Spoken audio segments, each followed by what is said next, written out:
हिंदी आवधिक परीक्षा 1 का एक प्रश्न पत्र। ये पेपर केवी के बच्चों के लिए है। तो पहला प्रश्न है, निम्न लाइनों को पढ़कर पूछे गए प्रश्नों के उत्तर दीजिए।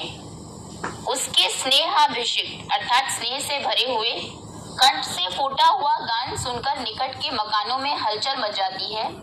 छोटे छोटे बच्चों को अपनी गोद में लिए युवतियां चिकों को उठाकर छज्जों पर से नीचे झांकने लगती।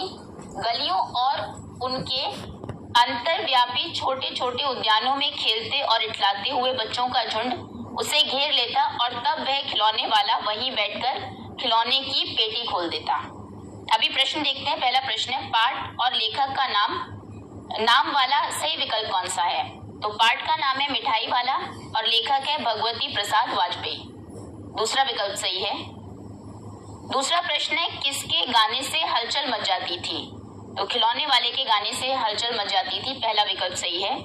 युवतियां नीचे क्यों झांकने लगती थी? सामान देखने के लिए, बच्चों को बुलाने के लिए, गाना सुनने के लिए, अपनी सहेलियों को देखने के लिए। तो सामान देखने के लिए, खिलौने देखने के लिए। पहला विकल्प सही है। बच्चे गाने वाले को क्यों घेर लेते थे? गाना सुनने के लिए, गाना सीखने के लिए, उसका साथ पाने के लिए या फिर खिलौने पाने के लिए। तो वो गाने वाला कोई एक्चुअली में गाने वाला नहीं था, वो खिलौने वाला था जो गाकर खिलौने बेचता था। तो बच्चे खिलौने पाने के लिए उसे चारों तरफ से घेर लेते थे। चौथा विकल्प सही है। स्नेहाभिषिक्त का पर्याय क्या है? इसका क्या अर्थ है? स्नेहहीन, जिसमें स्नेह ना हो, स्नेह से भरपूर, स्नेह की आशा के साथ या फिर कर्कश। दूसरा विकल्प सही है। दूसरा प्रश्न है, फिर एक अपठित गद्यांश आपको दिया। ये पठित था, आपकी पाठ्य पुस्तक से था। अब ये आपकी पाठ्य पुस्तक से नहीं है, इसको पढ़ना है और फिर इस पर आधारित प्रश्नों के उत्तर आपको देने हैं। हर साल हम 5 जून को पर्यावरण दिवस के रूप में मनाते हैं। इस दिवस को मनाने का मुख्य उद्देश्य यह है कि हम पर्यावरण के प्रति लोगों को जागरूक बनाएं, उसके प्रति लोगों को संवेदनशील बनाएं, ताकि लोग पर्यावरण की सुरक्षा के प्रति सकारात्मक कदम उठा सके। पर्यावरण के प्रति हम जितना संवेदनशील होंगे, हमारा जीवन उतना सहज और सुखी होगा। इस दिवस को मनाने की घोषणा संयुक्त राष्ट्र महासभा द्वारा सत्र 1972 में की गई थी। पहला विश्व पर्यावरण दिवस 5 जून 1974 को आयोजित किया गया था। सन 1987 में इसके केंद्र को बदलते रहने का सुझाव सामने आया। उसके बाद से इसके आयोजन के लिए अलग अलग देशों को चुना जाता है। ठीक है, पहला प्रश्न देखते हैं। विश्व पर्यावरण दिवस कब मनाया जाता है? तो 5 जून को, ये आप वैसे भी जानते होंगे। अगला प्रश्न है, पर्यावरण दिवस को मनाने की घोषणा किस महासभा द्वारा की गई? संयुक्त राष्ट्र महासभा। पहला विकल्प सही है। पहला पर्यावरण दिवस कब मनाया गया? तो पहला पर्यावरण दिवस 5 जून 1974। आगे है, विश्व पर्यावरण दिवस का आयोजन कब किया गया? किस सन में?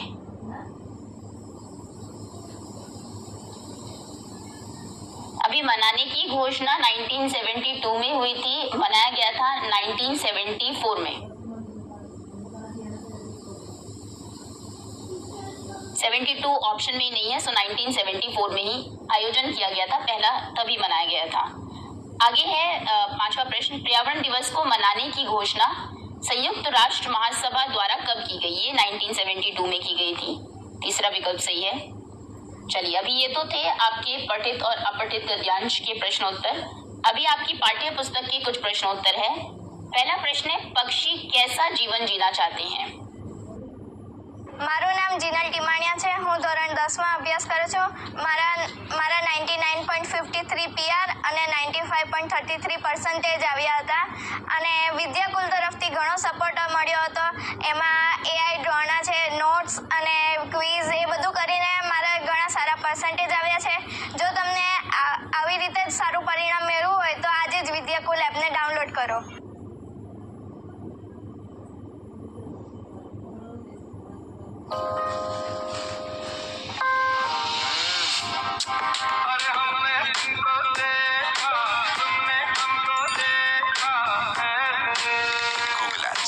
आपका ऐड इंटरेस्टेड खरीदारों को दिखाएं ताकि बिजनेस की गाड़ी चलती जाए। Google Ads. Available on app. Download the app now.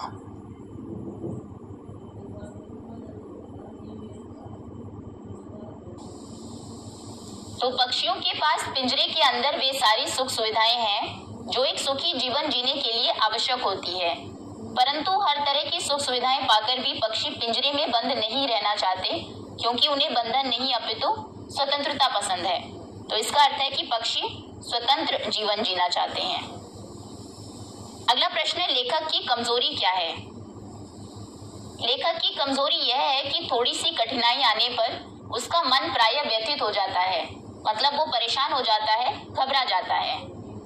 तीसरा प्रश्न है, नदियों की बाल लीला कहाँ देखने को मिलती है? नदियों की बाल लीला घाटियों में और पहाड़ियों पर देखी जा सकती है। अगला प्रश्न है, कठपुतलियों को धागे में क्यों बांधा जाता है? कठपुतली को धागे में इसीलिए बांधा जाता है ताकि उसे अपनी उंगलियों के इशारों पर नचाया जा सके। अगला प्रश्न है, खिलौने देखकर बच्चों की क्या प्रतिक्रिया होती थी, क्या रिएक्शन होता था? खिलौने वाले के आने पर बच्चे खिलौने देखकर पुलकित हो उठते थे, खुश हो जाते थे।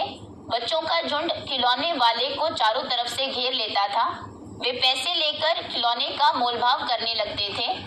खिलौने पाकर बच्चे खुशी से उछलने कूदने लगते थे। अभी आगे 3 प्रश्न बाल महाभारत से हैं। पहला प्रश्न है, भीष्म से बदला लेने के लिए अम्बा ने क्या प्रयास किया? तो भीष्म से बदला लेने के लिए अम्बा ने कई राजाओं से मिलकर युद्ध करने के लिए अनुरोध किया, लेकिन कोई राजा उनका सामना करने का साहस नहीं जुटा पाया। दूसरा प्रश्न है, कौरव विशेषकर भीम से क्यों जलते थे? कौरव विशेषकर भीम से ईर्ष्या इसीलिए रखते थे क्योंकि भीम में शारीरिक बल सबसे बढ़कर था, सबसे ज्यादा था।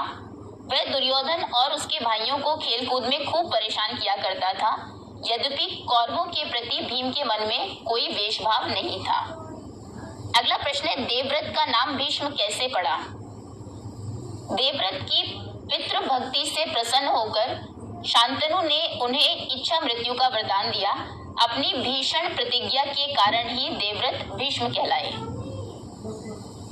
ये आपकी पाठ्य पुस्तक के प्रश्नोत्तर थे। अभी आगे रचनात्मक लेखन है। खेल सामग्री उपलब्ध करवाने हेतु अपने विद्यालय के प्राचार्य जी को प्रार्थना पत्र लिखकर निवेदन कीजिए। तो सेवा में श्रीमान प्राचार्य महोदय, आपके विद्यालय का नाम, विषय खेल का सामान मंगवाने हेतु आवेदन पत्र। महोदय, सविनय निवेदन यह है कि अब तक हमारे विद्यालय में खेल के सामान की उचित व्यवस्था नहीं है। विद्यालय में बच्चों का सर्वांगीण विकास होना चाहिए, ऑलराउंड डेवलपमेंट होनी चाहिए। पढ़ाई के साथ साथ उनके शारीरिक विकास पर भी ध्यान देना अत्यंत आवश्यक है, तभी बच्चों का सर्वांगीण विकास संभव है। महत्वपूर्ण विषयों की पढ़ाई की व्यवस्था तो उत्तम है, लेकिन खेल के संबंध में यह विद्यालय बहुत पीछे है। हमारे विद्यालय में कई विद्यार्थी ऐसे हैं जिनकी पढ़ाई से ज्यादा रुचि खेलों में है। यदि उन्हें उस खेल में उचित प्रशिक्षण ट्रेनिंग दी जाए तो हमारे विद्यालय का नाम ऊंचा होगा, लेकिन पर्याप्त साधन की उपलब्धता के अभाव में उनका अभ्यास पूर्ण नहीं हो पाता। अतः आपसे अनुरोध है कि कृपया इस पर ध्यान दें और विद्यालय में खेल के सामान की समुचित व्यवस्था करवाएं। इसके लिए हम सदैव आपके आभारी रहेंगे। आपका आज्ञाकारी शिष्य, नाम और कक्षा।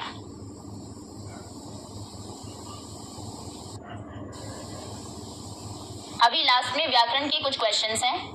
तो पहला प्रश्न है, राम प्लस अवतार की संधि है। राम प्लस अवतार होगा रामावतार, पहला विकल्प सही है। दूसरा प्रश्न है, परमेश्वर का संधि विच्छेद है। इसका संधि विच्छेद होगा परम प्लस ईश्वर। तीसरा क्वेश्चन है, लाल पीला होना, इस मुहावरे का क्या अर्थ है? मुद्राएं बनाना, क्रोध करना, तेवर दिखाना, रंग बदलना। तो लाल पीला होना मतलब क्रोध करना। तिथि शब्द का बहुवचन रूप क्या है? तिथि का बहुवचन होगा तिथियां। कागज शब्द का बहुवचन रूप क्या है? कागजी, कागजात, कागजें। कागज का बहुवचन होता है कागजात। दूसरा विकल्प सही है। गुड़िया शब्द का बहुवचन क्या होगा? पहला विकल्प सही है, गुड़िया। अभी वर्तनी में कुछ क्वेश्चंस हैं। एकार्थी शब्द, अनेक शब्दों के लिए एक शब्द का चयन करें। अपनी इच्छा से दूसरों की सेवा करने वाला क्या कहलाता है? स्वयंसेवक, सेवक, नौकर, दास। स्वयंसेवक पहला विकल्प सही है। अपने देश से प्यार करने वाला कहलाता है देशभक्त, भक्त, नागरिक। पहला विकल्प सही है, देशभक्त। अभिनय, एक्टिंग करने वाला पुरुष कहलाता है नेता, अभिनय कुमार, अभिनेता। तीसरा विकल्प सही है। यक्ष ने युधिष्ठिर को खाली जगह दिया वाक्य को शुद्ध वर्तनी के साथ पूरा करें। आशीर्वाद, खाना, आशीर्वाद की स्पेलिंग रॉन्ग है, पानी, सो आशीर्वाद होगा। पहला विकल्प सही है। जल में रहने वाले जीव जंतु क्या कहलाते हैं? नभचर जो आसमान में उड़ते हैं, जलचर जो जल में रहते हैं। तो दूसरा विकल्प सही है। इसी के साथ आपका क्वेश्चन पेपर कंप्लीट होता है। Thank you so much for watching.